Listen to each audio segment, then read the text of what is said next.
Mileage तो कुछ भी निकल सकता है गाड़ी से, ध्यान रखना। तो जब आप चलाते हैं तो आप गाड़ी सिर्फ चलाते हैं अपने काम के लिए, उस काम के बीच में क्या माइलेज देगी गाड़ी, यही आपको इस वीडियो के अंत में पता चलेगा।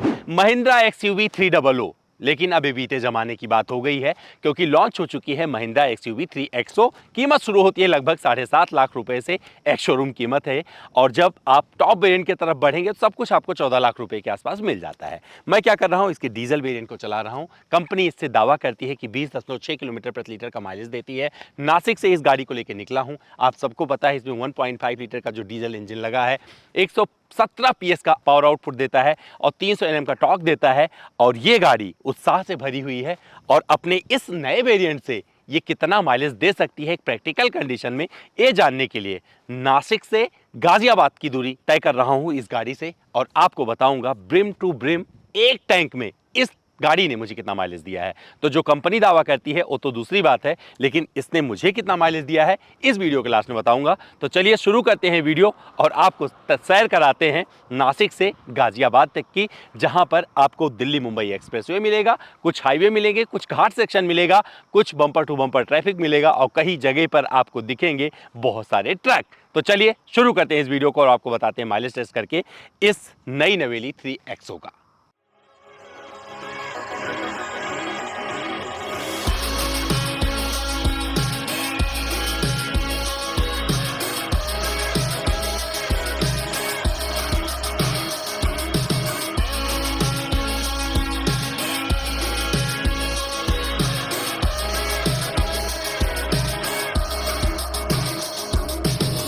Mahindra XUV 3XO। और जब आप ये गाड़ी स्टार्ट करते हैं ना, तो जितनी बार स्टार्ट करेंगे ऐसे लगेगा जैसे FM शुरू हो गया है, ये ऐसा स्वागत करता है। लेकिन मेरा इस वीडियो का जो मकसद है ये बताना है कि इस डीजल वेरिएंट ने, क्योंकि अभी जो मैं चला रहा हूँ AX7 है और इसने मुझे कितना माइलेज निकाल के दिया है, इसकी चर्चा होगी। सबसे पहले क्या कर रहे हैं, जब मैंने ड्राइव करना शुरू किया था तो इसका मैंने पूरा टैंक फुल करवा दिया। हालांकि ऑलरेडी ये फुल थी, बट फिर भी माइलेज टेस्ट में मेरा एक होता है उसूल की भैया पूरा ब्रिम तक करवा दो, इसके बाद में आगे बढ़ते हैं। तो ब्रिम तक करवाया, 0 रीसेट किया और इसके बाद में शुरू हो गए हम नासिक से अपनी इस गाड़ी को लेकर गाजियाबाद की तरफ कूच हो गए। और यहाँ पर जो मैंने एक्सपीरियंस किया, जो चीज़ें देखी, जिन जिन कंडीशन में चलाया, क्योंकि माइलेज टेस्ट में ये डिपेंड करता है कि आप ड्राइव कैसे करते हो। तो एक बार फिर से बताता चलता हूँ आपको कि अगर आपको लगता है कि आपकी गाड़ी माइलेज नहीं दे रही है तो एक बार सबसे पहले अपने आप को जाके चेक करना कि आपकी ड्राइविंग स्टाइल क्या है। अगर आप अच्छे से ड्राइव कर रहे हो और फालतू के एक्सेलरेशन पे नहीं जाते हो, 100 के अंदर ही गाड़ी चलाते हो, बार बार आप मतलब निरंतर स्पीड फॉलो करते हो, एक स्पीड पर, जैसे मैं अभी चल रहा हूँ तो 100 की स्पीड है, क्योंकि मैं ऐसी जगह पे हूँ जहाँ पर 120 की स्पीड लिमिट है, मुंबई दिल्ली एक्सप्रेसवे है और यहाँ पर मैं ड्राइव कर रहा हूँ। तो यहाँ पर अगर आप 100 के आसपास गाड़ी रखते हो ना, तो मान के चलो इस गाड़ी से वो माइलेज मिल जाएगा जो कंपनी दावा नहीं करती है, उससे ज़्यादा का माइलेज आपको निकाल के दे सकती है। लेकिन वहीं पर अगर मैं 140, 145, 150 भगाना शुरू कर दूँ तो फिर कंपनी के दावे के साथ साथ में उस दावे को भी भूल जाओ जहाँ पर आपका दिल कहता है कि भैया ये माइलेज मिलता तो मैं सेटिस्फाइड होता। क्योंकि डिपेंड करता है कि आप कैसा ड्राइव करते हैं, वैसा ही आपको माइलेज मिलेगा। जैसी करनी वैसी भरनी, सिंपल सा फंडा है। लेकिन फिर भी अगर आप एक प्रैक्टिकल कंडीशन में गाड़ी ड्राइव करेंगे, क्योंकि कई जगह होता है कि आपको चलाना है, एक लंबी दूरी की यात्रा तय करनी है, आप बार बार रुक नहीं रहे हो, बहुत ज़्यादा ब्रेक नहीं कर रहे हो, लेकिन कई जगह बहुत ज़्यादा ब्रेकिंग होती है। तो जहाँ से मैंने शुरू किया था नासिक से शुरू करके इंदौर से ठीक पहले चित्तौड़गढ़ के तरफ होते हुए, रतलाम होते हुए मुझे दिल्ली की तरफ आगे बढ़ना था। अब ये रास्ता अगर आपने कभी कवर किया है अपने पूरे जीवन काल में या आप इधर से हो तो आपको पता होगा कि यहाँ पर ब्रेकिंग बार बार करना पड़ता है कि नासिक से आप आगे बढ़ते हो इंदौर की तरफ, क्योंकि यहाँ पर स्पीड ब्रेकर हाईवे के बीच बीच में दे रखे हैं और इतने सारे हैं वो कि आप बोर हो जाओगे। मतलब ये ड्राइव कर रहे हो तो आपको ब्रेक करना ही पड़ेगा। तो एक कंडीशन ये हो गई। दूसरी कंडीशन ये हो गई कि यहाँ पर ट्रैफिक बहुत होता है, कई बार ट्रक वाले चल रहे होते हैं और कई किलोमीटर तक उनके पीछे चलना पड़ता है, क्योंकि तीनों 2 ट्रक आपको ऐसे मिल जाएंगे आमने सामने, दोनों कवर करके रखा हुआ है, लेकिन आप मजबूर हैं, आपको सिर्फ पीछे पीछे चलना है। दूसरा कंडीशन ये हो गया जो मैंने पूरा फॉलो किया और इसमें मिला जुला मिलने वाला है आपको। जो एवरेज स्पीड निकलती है 50 के आसपास, उससे ज़्यादा नहीं निकलती है। यहाँ पर क्रूज़ कंट्रोल आप लगा नहीं सकते हैं, क्योंकि पता नहीं कब आपको गाड़ी पर ब्रेक करना पड़ जाए और क्रूज़ कंट्रोल कैंसिल होता रहता है। ये हो गया। और जब आप थोड़ा सा और आगे बढ़ेंगे, जैसे आप धुले को पार करते हो थोड़ा सा रास्ता बेटर होना शुरू होता है, वहाँ पर बेल पेव्ड रोड मिलती है और वहाँ मक्खन जैसी सड़क इसका स्वागत करी। और वहाँ से मैं जब लेके निकला तो वहाँ लग रहा था कि माइलेज बहुत अच्छा मिल जाएगा और इसके MID से माइलेज 15 से नीचे गिर ही नहीं रहा था। तो ये चीज़ देखकर मुझे अच्छी लग रही थी। मुझे लग रहा था कि अगर मैं थोड़ा सा और अच्छी स्पीड फॉलो कर पाता, 80 से 100 के बीच की रफ्तार रख पाता, तो शायद ये 20-22 भी दिखा सकता था। और कभी मौका मिलेगा तो ऐसा टेस्ट भी करके बताएंगे आपको कि मुझे जब एक कंडीशन में चलाया जहाँ पर मैंने कोई प्रैक्टिकल कंडीशन फॉलो नहीं किया, सिर्फ माइलेज निकालने, क्योंकि माइलेज निकालना ही एक काम नहीं है, माइलेज तो कुछ भी निकल सकता है गाड़ी से, ध्यान रखना। तो जब आप चलाते हैं तो आप गाड़ी सिर्फ चलाते हैं अपने काम के लिए, उस काम के बीच में क्या माइलेज देगी गाड़ी, यही आपको इस वीडियो के अंत में पता चलेगा। इस दौरान जो मैंने कुछ और चीजें एक्सपीरियंस की इस गाड़ी से वो भी बता देता हूँ। इसमें कंफर्ट भर के दिया गया है, जो कंपनी ने बोला है वो आपको चारों तरफ से दिखने वाला है। साउंड क्वालिटी लाजवाब है। जो गाड़ी मैं चला रहा हूँ इसमें एडास के फीचर्स नहीं दिए गए हैं, लेकिन कुछ चीजें ऐसी हैं जैसे आसपास की अगर कुछ दिख रहा है, ऑब्जेक्ट दिख रहा है तो इंडिकेट कर देता है। तो छोटे छोटे चीज़ों से इसको जो है संपूर्ण बनाया है इन्होंने, तो आप बहुत सारी चीज़ें मिस नहीं करोगे। खास करके मैंने XUV 300 हमेशा जब चलाया था तो उसमें एडास नहीं था, तो मैंने मिस नहीं किया कि एडास वाला मैं नहीं चला रहा हूँ। तो इसमें आपको लग्जरी वेरिएंट में बहुत सारे फीचर्स मिलते हैं, खास करके वो वाला फीचर जो एडास वाला है वहीं पर आपको मिलेगा, लेकिन इसमें भी आप बहुत सारी चीज़ें मिस नहीं करोगे। लेकिन वेंटिलेटर सीट नहीं दी गई है, उसकी थोड़ी कमी महसूस होगी, पर आपको बता दूँ AC की कूलिंग बहुत अच्छी रहती है। मेरे साथ मेरे DOP बैठे हुए थे विक्रांत खटवानी, उनको जुकाम था, इस वजह से उन्होंने 25 पर अपना टेम्परेचर सेट किया हुआ था। मुझे ज़्यादा ठंड चाहिए थी तो लो पर सेट किया हुआ था और आराम से ये अपना काम कर रहा है और ये मुझे अच्छा लगा। गाने अपने पसंद के हम चलाते हैं, गुरदास मान को सुनते हुए आ रहे थे। और आपको बता दूं साउंड क्वालिटी नेक्स्ट लेवल है, आप कंप्लेन नहीं करने वाले हैं। अभी कुछ चीज़ें इसमें आनी बाकी हैं जो कि अपडेट के बाद में लाइसेंसिंग वगैरह का इशू है। जो गाड़ी अभी चला रहा हूँ यहाँ पर एप्पल कारप्ले अभी नहीं है, क्योंकि लाइसेंस का उसमें भी इशू है, एंड्रॉयड ऑटो एप्पल कारप्ले, तो उसमें थोड़ा सा टाइम लगेगा। महिंद्रा के साथ रहता है, थोड़ी छोटी मोटी चीज़ें हो जाती हैं। और स्टीयरिंग अगर आप बात करेंगे तो जिस जगह से मैं चला रहा था फीडबैक स्टीयरिंग का बहुत अच्छा रहता है।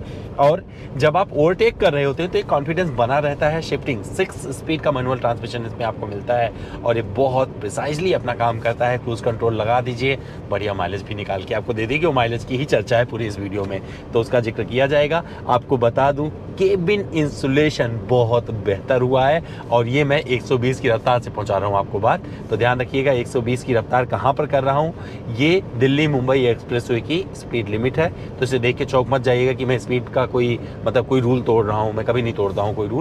तो आपको बता दूं यहाँ पर ये चीज़ आप समझ सकते हैं, रियलाइज़ कर सकते हैं बाहर की कितनी आवाज़ केबिन में आ रही है। मैं आराम से अपनी बात आपको पहुंचा रहा हूं 120 की रफ्तार पर गाड़ी को चलाते हुए। तो ये चीज़ मुझे इस गाड़ी की बहुत अच्छी लगी है। और जब आप जैसे खास करके मैं घाट सेक्शन से निकल रहा था, थोड़ी चढ़ाई जब आ रही थी तो वहाँ पर मुझे लग रहा था जैसे कभी कभार गाड़ी मेरी बंद हो गई, तो वहाँ पर ये हो जाती है। मतलब मुझे लगा थोड़ा सा टाइम लगेगा इसके साथ में सेट होने में, बट जब आप कहीं रुकते हैं तो वहाँ पर स्टॉप हो जाती है तो माइलेज और अच्छा हो जाता है, क्योंकि जैसे स्मार्ट हाइब्रिड काम करता है उस तरीके का इसमें दिया गया है। तो अपने आप स्टॉप हो जाता है इंजन और ये फ्यूल सेव करना शुरू कर देता है। पर मुझे लगता है कि ये जो बंद होने वाली घटनाएं हुई 3-4 बार मेरे साथ, इस जब गाड़ी के साथ आप थोड़ा सा वक्त बिता लोगे तो ये नहीं होगा, लेकिन इसमें है ये ऐसी चीज़ होती रहती है। थोड़ा सा पिकअप जाता है जब आप ज़्यादा चढ़ाई कर रहे हो, तो घाट सेक्शन में जब आप ओवरटेक करने की कोशिश कर रहे हो तो थोड़ा वहाँ पर दिक्कत होता है। लेकिन ओवरऑल अगर आप एक्सपीरियंस की मुझसे पूछोगे, इस कंपटीशन में उतर कर देखोगे, तो जितनी भी गाड़ियाँ अवेलेबल हैं, चाहे ब्रेजा की बात कर लें, नेक्सॉन की बात कर लें, खुले शब्दों में इतना बोल सकता हूँ कि नेक्सॉन से माइलेज तो आपको बेहतर मिल सकता है, लेकिन इसमें आपको सिर्फ माइलेज ही नहीं, आपको पावर भी मिल जाता है। ब्रेजा में आपको माइलेज मिल सकता है, तो ब्रेजा पेट्रोल में चला नहीं रहा हूँ तो इसलिए ब्रेजा को कंपेयर नहीं करूँगा यहाँ पर ज़्यादा। लेकिन जिस तरीके का ये अपनी डीजल के साथ में परफॉर्मेंस दे रही है, बहुत ही मज़ेदार है। सामान हम लोगों का पूरा रखा हुआ है, पूरा हमारा कैमरा यूनिट रखा हुआ है, छोटे मोटे सामान रखने की बहुत सारी जगह हैं। तो ना यहाँ पर आपका कंफर्ट जाता है, ना ही आपकी यूटिलिटी स्पेस से कोई कंप्रोमाइज़ दिखेगा, और ना ही इसमें फीचर की कोई कमी है। तो इसमें मैपल जो आपको मैप मिलता है वो बहुत अच्छे से अपना काम करता है।